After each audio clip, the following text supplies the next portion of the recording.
Hi everyone, I'm Marcella Newsom and I'm a travel agent with the Mouse and a Beach travel company. Here we go now.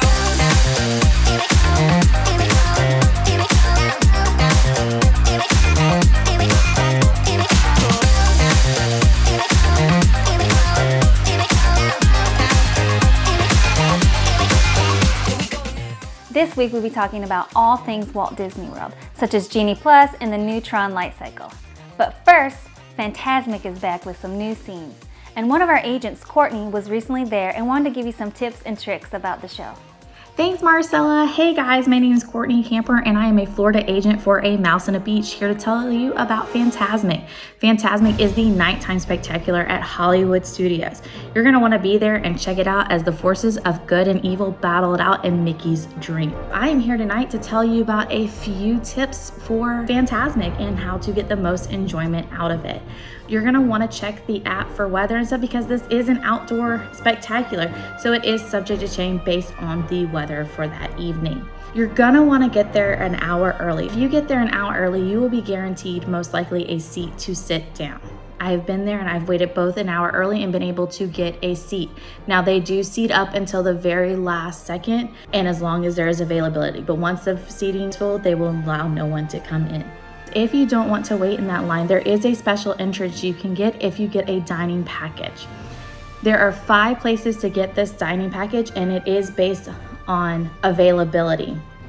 1 is Mama Melrose, 2 Hollywood and Vine, Prime Time, Sci-Fi Restaurant, and Hollywood Derby. Those are the 5 places that you can get those packages when available. This guarantees you either a meal and an appetizer or a buffet depending on the restaurant, but it also gets you a voucher to see that Fantasmic show. So if you would like to do that instead, that will guarantee you a seat and more in the center of the theater. They do have a fixed price, so what price you pay is what you get. And like I said, those things that I mentioned are included. The entrance to Fantasmic is going to be located right next to Beauty and the Beast Live.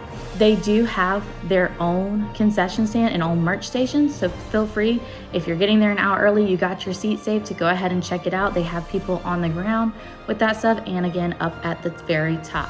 This show is a 30-minute show, so you're gonna want to plan according. Hope you guys like these tips and I will talk to you guys soon, hopefully. Bye guys.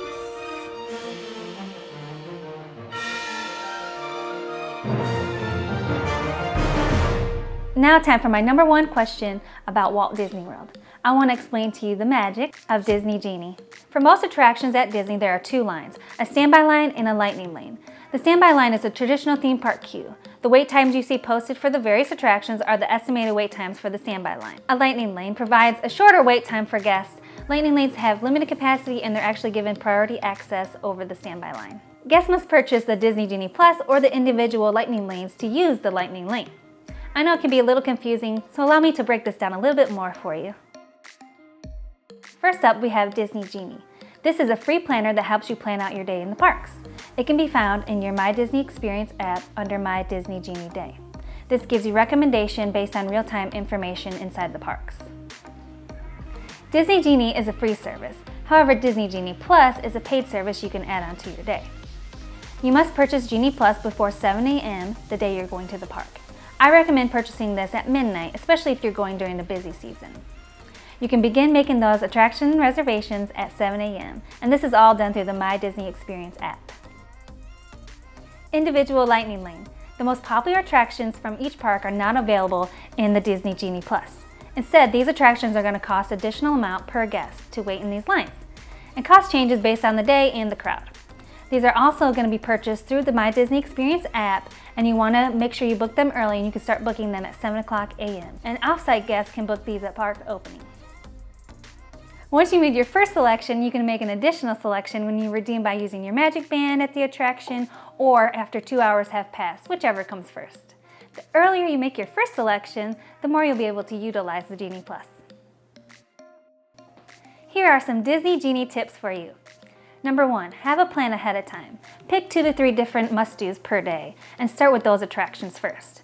And remember, the most popular attractions usually sell out very fast. Number 2, make sure you have the newest version of your My Disney Experience app on your mobile device before you leave home. Number 3, Make sure the correct credit card information and guest details are accurate before your trip. Number 4, purchase daily between midnight and 7 a.m. Genie Plus recently sold out for the first time in forever.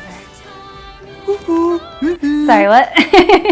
Number 5, use a service like Standby Skipper that can select Disney Genie Plus times for you automatically. Number 6, be ready with 2 devices if possible. Make sure to check your Wi-Fi or your cellular speeds before the selection window opens. Number 7, you may book up to 2 individual lightning lanes at 7 a.m. if you are park hopping.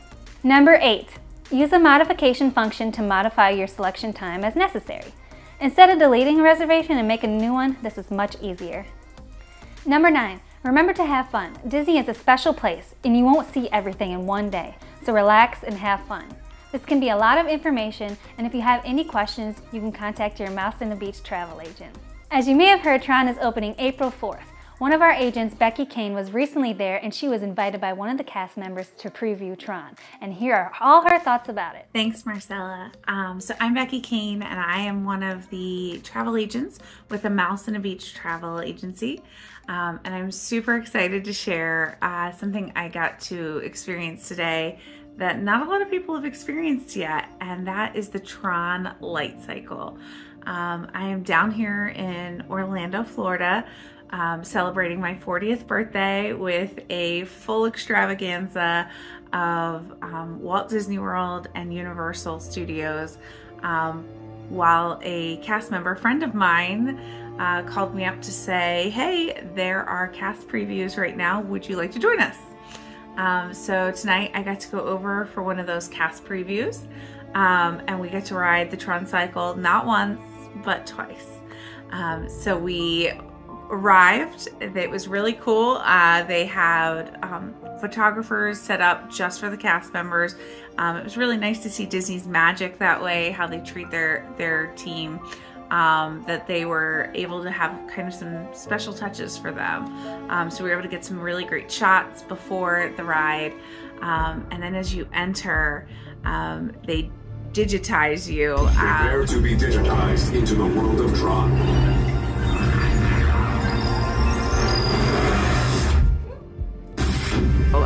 Which was so cool. Like, you just feel totally immersed in that Tron story. And then you come downstairs and it's time to get on your light cycle. And I've never been on a ride like this before. It was a really cool roller coaster. You actually riding it like a bike, but forward. So there are test bikes out front, and I highly recommend anyone who's thinking about riding Tron Cycle, you definitely should try the test bike out, if nothing else, to get a feel for how to get in and out. It's a little bit more complex than just climbing into a regular roller coaster. So you're going to climb in and kneel into this roller coaster and then pull the bike towards you. I am, not the tiniest person, so I wasn't sure how it would fit, and it fit just fine. So it was really cool to be able to test that, figure out the best way to get in and out. I do recommend, if you have any kind of knee issues, trying that test bike. I was okay. I do have a little bit of a knee problem. A friend of mine, though, was feeling it a little bit more than I was with the varieties of all of us as we age. Then when we got down there, you load in and it pulls out, and you all of a sudden are racing to win. You are not only going to be going into this digital world inside where it's dark, you start outside. So I know a lot of us have seen the construction over the last couple years. The light cycle does start with you outside under that really cool Tron canopy that's right next to Space Mountain. You really blast right off. And then once you've gone through a couple hills out there, you go inside, and you're trying to win against the computer. It was one of the coolest rides I've ever ridden. I would highly recommend it if you are a coaster fan. especially if you like darker rides like Space Mountain or Guardians of the Galaxy. If like me, I really love Guardians of the Galaxy, but it's a little twisty for my stomach. So riding it twice in a row would have been difficult for me. This is one though, I rode twice in a row, no problem. One of the things that Disney has changed about their ride setup for this one is you cannot take anything larger than your phone on the ride. I love the fact that they've created a little hole, little like drawer pocket in the ride for your phone. So in this day and age, we all love to get our pictures and videos right up to the last minute. You can still do that on this ride, but everything else is going to go into a locker. So you're going to use your Magic Band, your park key, whatever you've used to get in and out of the park. You're going to use that to open a locker, and then it's double-sided, so you will be able to access it on the other side when you leave. That was really nice to be able to just stow your stuff away and not worry about it, and still be able to bring your phone with you so you can get those nice shots right before you ride and right after you ride. I'm really excited for everybody to be able to ride this. Starting in April, this will be available to the public, but for now, enjoy all these pictures and videos. I was trying to capture as much as I could for everyone so you can get that sneak peek and get in on the excitement a little bit early. So enjoy. And that's all for this week. Be sure to like this video and subscribe to our channel so you don't miss out on anything regarding other various destinations. And if you are interested in a free quote for your next vacation, be sure to contact us at amouseandabeach.com.